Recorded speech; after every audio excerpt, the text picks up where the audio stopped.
Patrolling the area initiated a trap. This is an NBC News special report.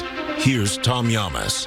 And good day. We are coming on the air with breaking news right now out of Washington, where Attorney General Pam Bondi and FBI Director Kash Patel are holding a news conference. It comes after the FBI arrested a suspect in connection to the pipe bombs planted near the RNC and DNC headquarters on January 6, 2021. Let's listen in. Device. This investigation is ongoing. As we speak, search warrants are being executed, and there could be more charges to come. I'm going to let our U.S. Attorney discuss that shortly.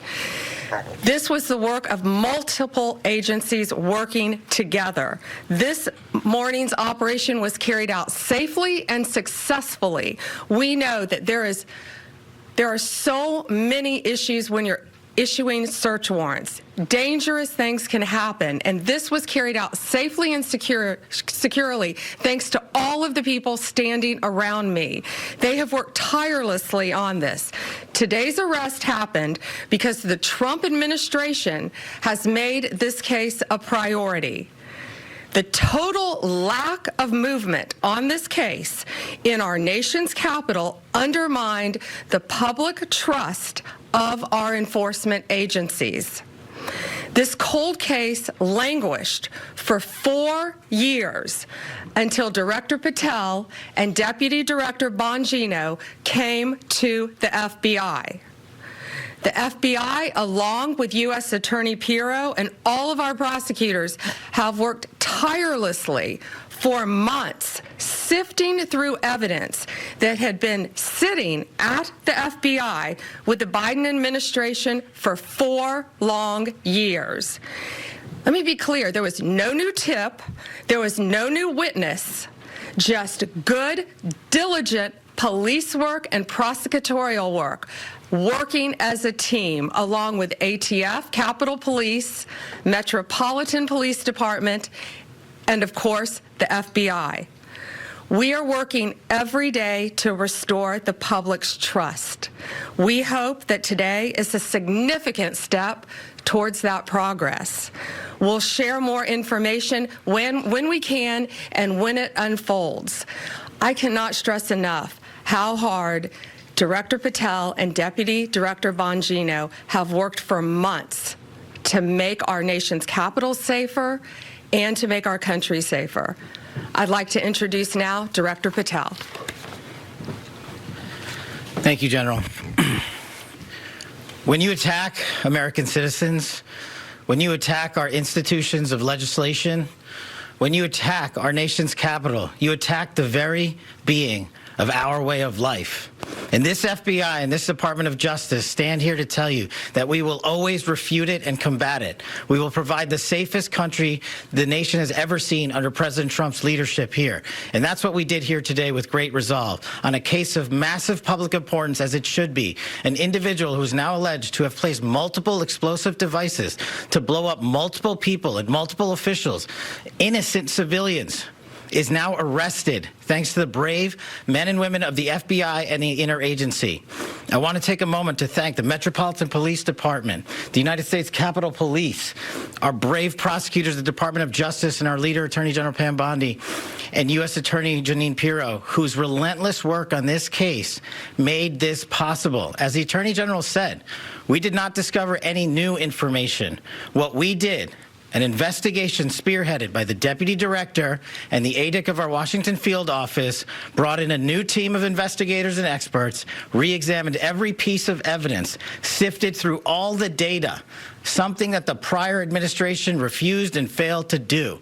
As a result of that, we generated numerous investigative leads, executed multiple legal process with our U.S. attorney partners, and came to this conclusion today. And that is why we were able to safely secure this individual into custody. Remember, we are dealing with an individual who is alleged to have made bombs. We cannot do this sort of takedown in haste because it endangers the lives of law enforcement. And this FBI will never allow the lives of law enforcement and our prosecutors to be put in jeopardy.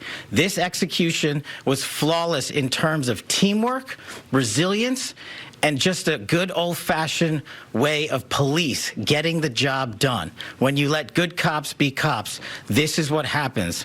I'm eternally grateful to the team behind me, to the leadership at the FBI who made this possible.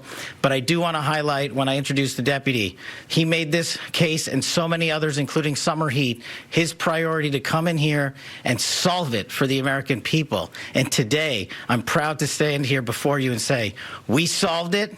He will have his day in court. The American public and the world will learn even more information through the legal process. As we have committed under this Attorney General, we are the most transparent law enforcement operation in U.S. history, but we are also going to make sure accountability is delivered to its fullest extent, and that happens in the courts of law with our U.S. attorneys and our prosecutors. So we will divulge information when it is prudent and constitutionally permissible, while upholding the safeguards of this case to make sure that the people that this individual intended to victimize get the accountability they deserve, and most importantly, to deliver on President Trump's promise to secure our nation's capital and the rest of the cities in this country to make sure that Americans are allowed to go out free and securely in their neighborhoods, and that people around the world are allowed to visit our nation's capital, and they now have that trust thanks to the leadership of the FBI, the Washington Field Office, and I'm honored now to introduce to you Deputy Director Bongino, who spearheaded this investigation. Thank you all for being here for this critical investigation we've been working on for a very long time. We deeply appreciate it. Thank you for the kind words, Attorney General and Director. I appreciate it. Folks, this is what it's like when you work for a president who tells you to go get the bad guys and stop focusing on other extraneous things not related to law enforcement. This is what happens. We had a great team. I know it's said a lot in this business. It was a team effort. It becomes cliche, but cliches are useful for a reason because they matter, and this was a team effort. The director and the attorney general emphasized that it was not a new public tip this came from. This was our internal work at the FBI. And I want to just really express my sincere gratitude to this attorney general and this president for allowing us the latitude. I spoke with Ms. Bondi very early when we, maybe day 2, and I said, we're going to get this guy. And she said, yes, you are. And we did. I want to also thank, he's not here, but Deputy Attorney General Todd Blanche, who we deal with often as well, who could not have been more supportive. Whatever process we need, Judge Janine, Todd, and Attorney General Bondi, they were there. All you had to do, they were a phone call away. And their team was amazing. We actually never had to make that phone call because they were always responsive. Thank you, Judge, as well. You were amazing.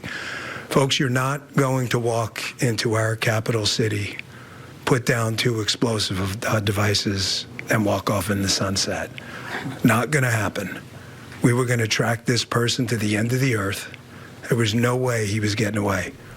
Well, we didn't have to track him. We've been listening to this news conference from Attorney General Pam Bondi and the Director of the FBI, Kash Patel, that Brian Cole Jr. has been arrested for using an explosive device. They accuse him of planting those pipe bombs back in 2021 at the Republican and Democratic National Headquarters in D.C. Remember, these were pipe bombs that were placed just before the January 6th Capitol riot. Joining us now in studio is both Tom Winter and Laura Jarrett. Tom, I'm going to start with you.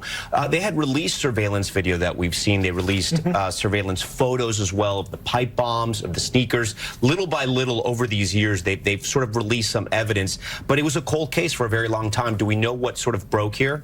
Yeah, it appears to be a review of the evidence. The FBI has used this in the past. I'm thinking of a person who was mailing anthrax around the country. There was a new team that was put on it, fresh eyes that was put on it. Some of the evidence here, Tom, was particularly unique, especially the Nike sneakers that they found that this individual was wearing. Only 25,000 of them were made from a period of 2018 to 2021, the morning that these bombs were discovered. You're looking at a photograph of them there. And so that was a unique piece of evidence. This individual had a specific way that they were walking. But what made it difficult is because of the hooded sweatshirt, the mask that this person was wearing, there didn't appear to be an area where they were able to see their face.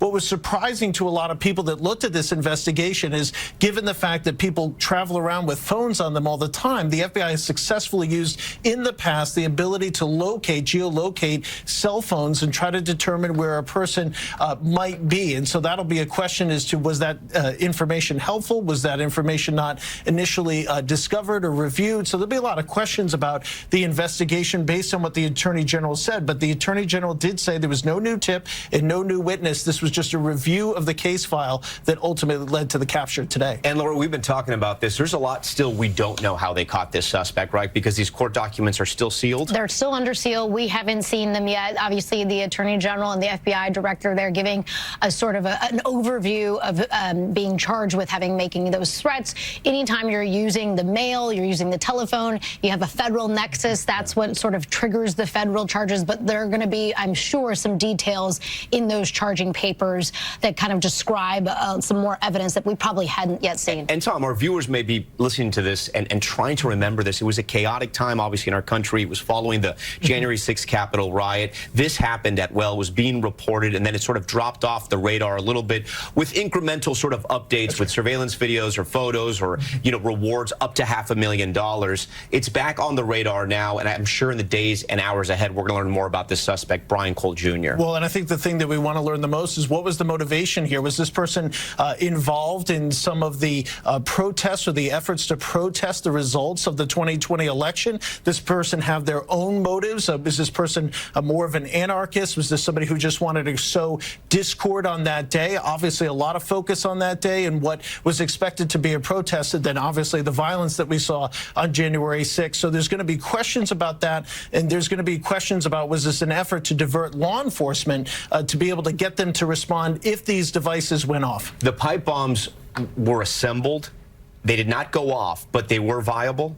They were viable. They had a kind of a kitchen timer on them. This is something that we've seen in terrorist materials before, a galvanized pipe. I've held mock-ups of these bombs before. They are, unfortunately, Tom, a little too easy to make. Laura, before we get off the air, what are the next steps in the legal process here? He's going to be provided an attorney if he can't hire one? Yes, he will be presented in court. He will have his first appearance, and then we're off to the races in terms of discovery, and we'll learn more information about his background very soon. And then, Tom, real quick, we only have about 30 seconds here. There were so many conspiracy theories about this sort of crime, and maybe these will be put to rest now. Hopefully, once we get those charging documents, we'll get the details that Laura talked about. Hopefully, we'll get some information on the motive, and as they said, the investigation remains ongoing. Hopefully, that informs us on what happened in this. Tom and Laura, we thank you so much. That's going to conclude this NBC News special report. We're going to have much more ahead on your local station, our streaming network, NBC News Now, online at NBCnews.com, and tonight on Nightly. Thank you.